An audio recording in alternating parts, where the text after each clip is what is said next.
tudo bem? Gosto muito de uma frase de Carlos Drummond de Andrade que ele diz: o descaso brasileiro pela documentação é tão grande que o Brasil chama os registros da sua memória de arquivo morto. Pensando nisso, nós, Associação Batista Rio-Novense, queremos convidar você, a sua família, a sua igreja, a estar nos acompanhando neste período onde nós estaremos estudando a declaração doutrinária da Convenção Batista Brasileira. Nós estaremos abordando os 19 artigos. Porém, hoje nós estaremos fazendo uma pequena introdução, onde nós estaremos mostrando que através dos tempos, os batistas se têm notabilizado pela defesa destes princípios. E nós iremos, nessa introdução, mostrar quais são os princípios que têm feito dos batistas notáveis, admirados. Ok? Primeiro princípio importante para os batistas é a aceitação das Sagradas Escrituras como única regra de fé e conduta. É algo que precisa ficar cada vez mais nítido. Assim como uma água cristalina deve ficar transparente, que para a Igreja Batista, as Sagradas Escrituras, a Bíblia Sagrada, ela é quem norteia os nossos pensamentos e as nossas ações. Eu diria que você pode até mesmo ter em sua casa uma grande biblioteca. Coloque livros de todos os temas, de todos os autores. Porém, lembre-se que em sua biblioteca deve existir um local exclusivo para a Bíblia Sagrada. É o livro dos livros. Não há outro livro semelhante. Eu gosto muito do conselho de Paulo ao jovem Timóteo, na sua segunda epístola, capítulo 3, versículos 16 e 17, eu vou estar lendo na íntegra. Olha o que diz: toda escritura é inspirada por Deus e útil para o ensino, para a repreensão, para a correção, para a educação na justiça, a fim de que o homem de Deus seja perfeito e perfeitamente habilitado para toda boa obra. Em outras palavras, o que Paulo está recomendando ao jovem Timóteo é que aceite todo o conselho de Deus. Todo o conselho de Deus é favorável para o benefício do ser humano. E nós sempre direcionamos aos nossos irmãos batistas que aceite todo o conselho de Deus. Pregue todo o conselho de Deus. Todo o conselho de Deus é o Velho Testamento e o Novo Testamento. O próprio Cristo, em João capítulo 5, versículo 39, vai dizer: vocês examinam as Escrituras porque julgam ter nelas a vida eterna. E são elas mesmas que testificam de mim. Então, não há sombra de dúvida. A Bíblia Sagrada para o povo batista é o único livro de fé e regra. O segundo princípio para a Igreja Batista é o conceito de igreja como sendo uma comunidade local, democrática e autônoma, formada por pessoas regeneradas e biblicamente batizadas. Sim, o governo da Igreja Batista é democrático. Nossas decisões são tomadas em conjunto. Não há espaço na Igreja Batista para uma autocracia, governo de um só. Aliás, na esfera local quanto nacional, não existe um poder absoluto.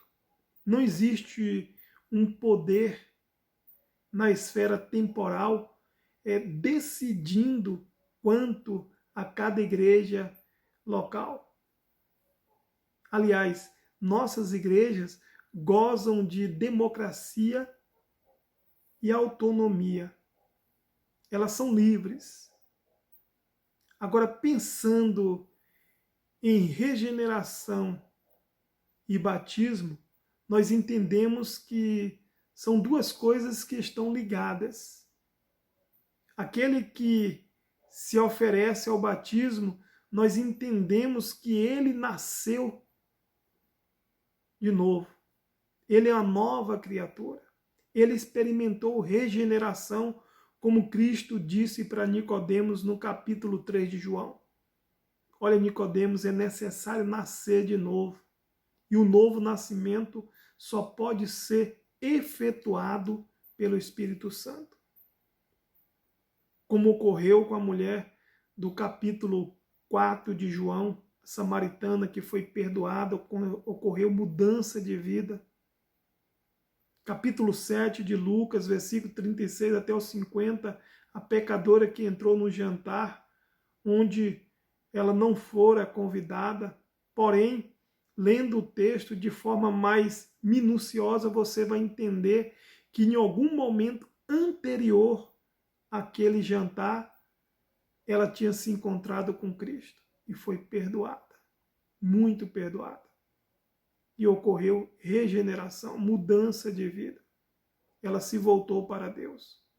E por fim, Lucas capítulo 19, versículo de 1 até o 10. Zaqueu, o publicano, ele também foi perdoado. Ocorreu um novo nascimento. A velha criatura deu lugar a uma nova criatura. Então nós entendemos que essas pessoas estão aptas ao batismo. E o batismo deve ser feito por imersão. João Calvino, nas Institutas, ele vai dizer assim: se a pessoa batizada deve ser totalmente imersa, e isso 1 ou 3 vezes, ou se ela deve ser apenas aspergida com água, não é de mínima conclusão. As igrejas devem ter a liberdade de adotar um ou outro de acordo com a diversidade de climas, embora seja evidente que o termo batizar significa imergir. E que esta era a forma utilizada pela igreja primitiva. Então a igreja batista, ela entende que o batismo deve ser por imersão. Tanto pelo termo, como a igreja primitiva fazia uso do batismo dessa forma, por imersão. Logo, o batismo deve ser feito em nome do Pai, do Filho e do Espírito Santo. O terceiro princípio para a igreja batista é a separação entre igreja e Estado. Nós entendemos claramente que o Estado é constituído por Deus, é uma autoridade levantada e posta pelo Senhor. Nós vamos ver isso em Romanos capítulo 13 e também em 1 de Timóteo capítulo 2, versículo de 1 até o 3. O papel do Estado fica muito bem definido. Ele está para frear o mal e para trazer uma boa organização ou um bom andamento na sociedade. Aliás, a Igreja Batista, entendendo que o Estado é uma autoridade constituída por Deus, sempre está à disposição para ajudar o mesmo. Aliás, nós já ajudamos a construir a maior democracia já vista, a dos Estados Unidos. Por outro lado, nós entendemos claramente que o papel da igreja não pode ser violado pelo Estado. Nós entendemos que o Estado não pode violar a liberdade de consciência e a liberdade de culto da igreja. Por isso, nós entendemos que deve existir essa separação entre igreja e Estado. Quarto princípio para a Igreja Batista, a absoluta liberdade de consciência. Nós entendemos que ninguém pode sequestrar a mesma. Ninguém pode violar a sua consciência. A faculdade da razão de julgar e analisar as próprias ações pertence ao indivíduo. A liberdade de culto, a liberdade de consciência de escolher entre A ou B pertence a você. Logo, ninguém pode tirar isso de você. Está impregnado em você. Nasceu com você. Foi dada a você. Então você não pode abrir mão da mesma. O apóstolo Paulo, quando ele escreve a sua carta à igreja que está em Roma, Roma naquele momento era o maior império da face da terra, e Paulo deixa bem claro no capítulo 1, eu, Paulo, prisioneiro de Cristo. E Paulo tinha a ideia muito bem definida. Paulo sabia que estava escrevendo para uma igreja que estava na capital do maior império. Logo, ele sabia que aqueles imperadores gostavam de fazer das pessoas escravas, tanto corpo quanto mente. Mas Paulo deixa claro, eu pertenço a Cristo, não ao Império Romano. Então, nós, Igreja Batista, entendemos a absoluta liberdade de consciência. Quinto princípio para os batistas, a responsabilidade individual diante de Deus. Nós acreditamos no sacerdócio universal de cada cristão. Nós entendemos que cada cristão é responsável pelo seu culto. Ele pode se apresentar diante de Deus sem auxílio de ninguém a não ser Cristo, que é o novo e vivo caminho. Foi o próprio Cristo quem disse, em João capítulo 14, versículo 6, eu sou o caminho, a verdade e a vida, e ninguém vem ao Pai a não ser por mim. Logo, o caminho foi aberto, o acesso até Deus foi novamente restaurado. Agora nós podemos nos aproximar de forma confiante a Deus. E Cristo se torna o nosso mediador. Se antes nós tínhamos ofendido a Deus, ferindo os seus princípios, agora Cristo se faz a nossa justiça. Agora ele se torna o nosso mediador, como disse Paulo na sua primeira epístola, capítulo 2, versículo 5, quando ele escreve a Timóteo. Porquanto há um só Deus e um só mediador entre Deus e os homens, Cristo Jesus, homem. O véu foi rasgado de cima a baixo. Logo temos acesso a Deus. Os nossos pecados foram perdoados e nós podemos nos apresentar com responsabilidade e de forma individual diante de Deus por meio de Cristo Jesus, nosso mediador e nosso caminho. Sexto princípio para a Igreja Batista é a sua autenticidade e apostolicidade das igrejas. Nós entendemos que a Igreja Batista é uma igreja verdadeira. Ela tem Cristo como seu chefe. Cristo é o cabeça da Igreja Batista.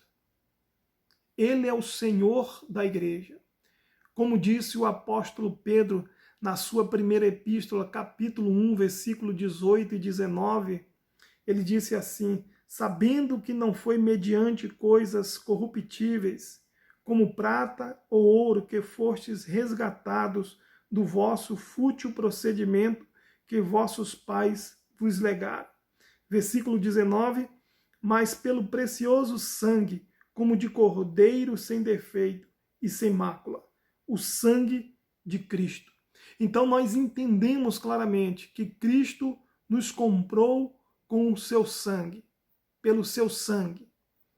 Não foi mediante a ouro ou prata, mas pelo seu precioso sangue. Cristo é o nosso cordeiro, o cordeiro sem defeito. E por fim, nós entendemos também que a Igreja Batista é uma igreja apostólica. Ela está edificada sobre os fundamentos dos apóstolos e profetas. Efésios capítulo 2, versículo 20. Então a Igreja Batista é uma igreja verdadeira e uma igreja apostólica. Nós encerramos aqui essa pequena introdução e queremos convidar você a assistir às videoaulas. Nós iremos postar 19 videoaulas sobre a nossa declaração doutrinária. São 19 artigos e você é nosso convidado a continuar nos assistindo tanto no YouTube como Facebook, como Instagram. O primeiro vídeo que nós iremos lançar dos 19 artigos é sobre as Sagradas Escrituras. Fique conosco. Deus abençoe, paz em Cristo e vida longa.